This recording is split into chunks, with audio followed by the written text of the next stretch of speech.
कि भारत का education system रद्दी और कबाड़ है। देश तो पिछले 10 साल में इतना बदला है जितना पिछले 1000 साल में नहीं बदला, लेकिन एजुकेशन करिकुलम वो नहीं बदल रहा है, वो आज भी अपडेट नहीं हो रहा। पुरानी पढ़ाई, पुरानी केस स्टडी, पुराने सब्जेक्ट, वही पुरानी मैनेजमेंट थ्योरी। मतलब सोच शुरू होती है नौकरी से, खत्म होती है नौकरी पे। स्कूल में गए, इसका मतलब नौकर बनने के लिए जा रहे हो। आपकी लाइफ का एम क्या है? नौकर बनना है जी। डिग्रीज तो है पर कॉन्फिडेंस नहीं है। क्या आप ऐसे एजुकेशन सिस्टम को मीनिंगफुल बोलोगे?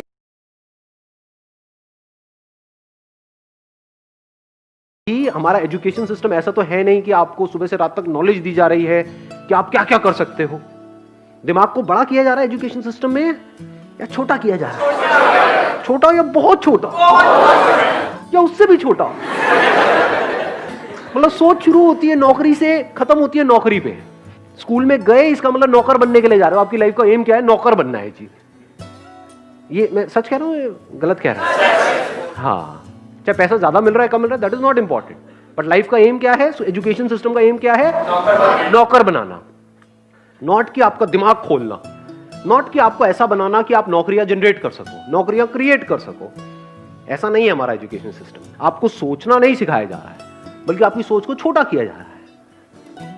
इसका एंड रिजल्ट क्या होगा? मैकेनिकल हो जाओगे, मतलब एक रोबोट के जैसे बन जाओगे। बस जितना अंदर फीडेड है उस हिसाब से ऐड करो, बस उससे ज्यादा नहीं सोचना है। रोबोट की तरह जिएंगे, रोबोट की तरह मर जाएंगे, खत्म। क्या किया लाइफ में? कुछ भी नहीं किया। ये बुरा तो नहीं लग रहा सुनने में? कड़वा है लेकिन सच। तो अब जब तक कि हमारा mind, we are not expose to such ideas कि क्या हो सकता है, तब तक दिमाग उस डायरेक्शन में जाएगा ही नहीं।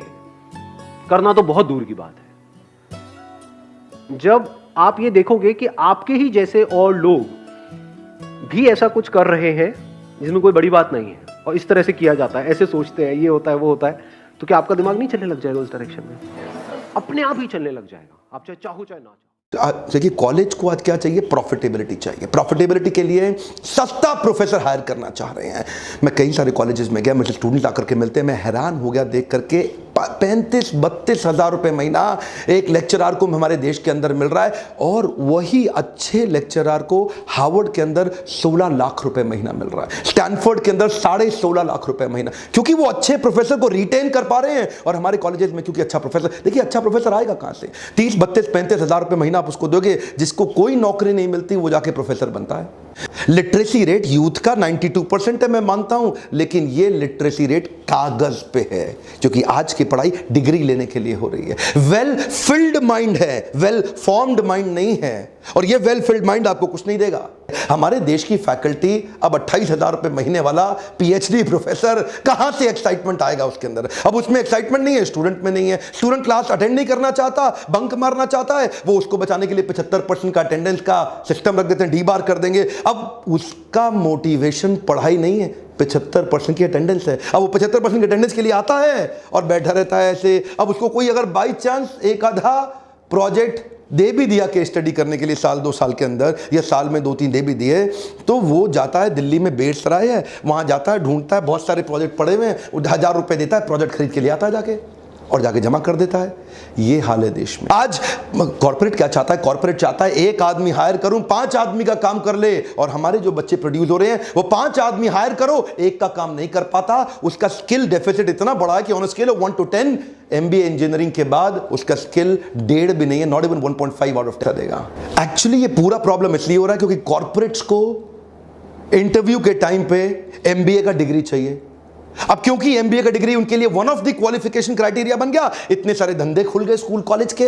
आओ भाई कॉलेज खोलो, कॉलेज खोलो, कॉलेज खोलो, हम भी डिग्री देंगे, हम भी डिग्री देंगे। आज पहली बार कॉर्पोरेट समझ रहे हैं कि टॉप IIMs की जो डिग्री है वो तो काम की है, ये जो हल्के 20 स्कूल है इनकी डिग्री किसी काम के नहीं है। Google, Ernst and young, Apple, Starbucks, IBM, bank of America, ये कुछ कॉर्पोरेट्स हैं जिन्होंने पहली बार बिना डिग्री देखे ट्राई कर रहे हैं अच्छे रिसर्च ओरिएंटेड स्टूडेंट्स को हायर करने के लिए। कॉर्पोरेट कैंपस, कॉलेज कैंपस, संसार अलग है। मैं इनको एक करना चाहता हूं। देश तो पिछले 10 साल में इतना बदला है जितना पिछले 1000 साल में नहीं बदला, लेकिन एजुकेशन करिकुलम वो नहीं बदल रहा है, वो आज भी अपडेट नहीं हो रहा। पुरानी पढ़ाई, पुरानी केस स्टडी, पुराने सब्जेक्ट, वही पुरानी मैनेजमेंट थ्योरी। हमारे इंडियन स्कूली सिस्टम में एक्सपेरिमेंट और रिसर्च के लिए कोई जगह नहीं है। यहां तक कि टीचर ने जो आंसर सिखाया है उसकी जगह आपने दूसरा आंसर लिख दिया तो टीचर आपकी क्लास ले लेगी कि क्या कहीं ट्यूशन जा रहे हो या किसी दूसरी बुक से पढ़ रहे हो या ज्यादा होशियार बनते हो, जो मैंने पढ़ा है वो नहीं लिख सकते। यहां पर कोई अभिव्यक्ति की स्वतंत्रता या आइडियाज की स्वतंत्रता जैसा कुछ है ही नहीं। ये कैसी एजुकेशन व्यवस्था है जो फेल होने की इजाजत ही नहीं देती, जो प्रयोग करने की इजाजत ही नहीं देती। भारत पढ़े लिखे अनएम्प्लॉयबल लोगों का देश बन जाएगा, पढ़े लिखे अनएम्प्लॉयबल लोगों का देश। वर्ल्ड की जिन चीजों के बारे में आज हमारा एजुकेशन सिस्टम बात कर रहा है वो चीजें आधी से ज्यादा ऑब्सोलीट हो गई है और पुस्तकें बदली नहीं गई है कि भारत का एजुकेशन सिस्टम रद्दी और कबाड़ है। इंडिया का एजुकेशन सिस्टम ऐसा रहा, हम कभी सुपर पावर नहीं बन पाएंगे, हम औसत क्लर्कों का देश बन के रह जाएंगे।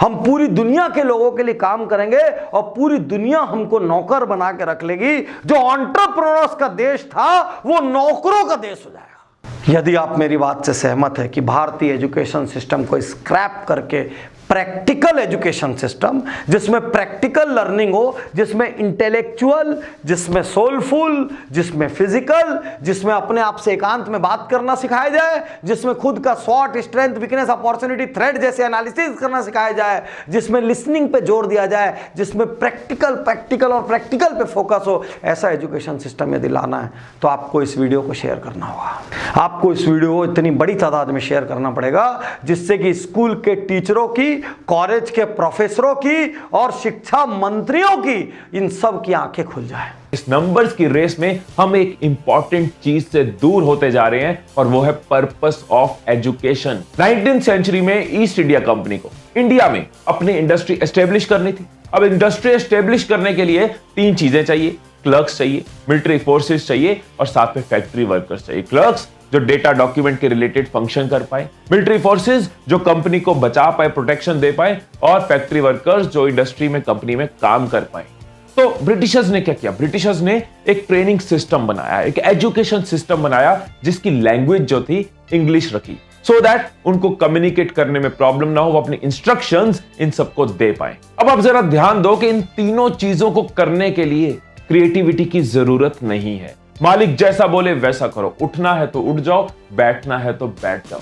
और वही अंग्रेजों का बनाया ट्रेनिंग सिस्टम, एजुकेशन सिस्टम हम आज भी यूज कर रहे हैं और आज भी हमारे बच्चे क्रिएटिव बनने की जगह अनक्रिएटिव बन रहे हैं। उसी ट्रेनिंग सिस्टम को हम चलाए जा रहे हैं। ये बहुत अफसोस की बात है कि देश के कुछ इंस्टीट्यूशंस को छोड़ के बाकी किसी भी जगह आइडियाज की बात नहीं हो रही, इनोवेशन की बात नहीं हो रही, बस मार्क्स के ऊपर फोकस है कि मार्क्स ले आओ, चाहे रट्टा मार के एग्जाम में वॉमिट करके लाओ, चाहे समझ के लाओ, लेकिन फोकस सिर्फ और सिर्फ मार्क्स पे हो रहा है। डिग्रीज तो है पर कॉन्फिडेंस नहीं है। क्या आप ऐसे एजुकेशन सिस्टम को मीनिंगफुल बोलोगे? AICR annual status of education report 2017 के हिसाब से इंडिया के 83%, 83% स्टूडेंट्स एम्प्लॉयबल नहीं है। मतलब उनमें वो बेसिक स्किल्स भी नहीं है कि वो जॉब ले पाए। के लिए जरूरत होती है एक वेल फॉर्म्ड माइंड की, ना कि वेल फिल्ड माइंड की। हम भरने लगे हुए हैं। याद रखना, जरूरत होती है वेल फॉर्म्ड माइंड की, ना कि वेल फिल्ड माइंड की। महाभारत तो सबको याद होगी, उसमें पांडवों के गुरु थे द्रोणाचार्य।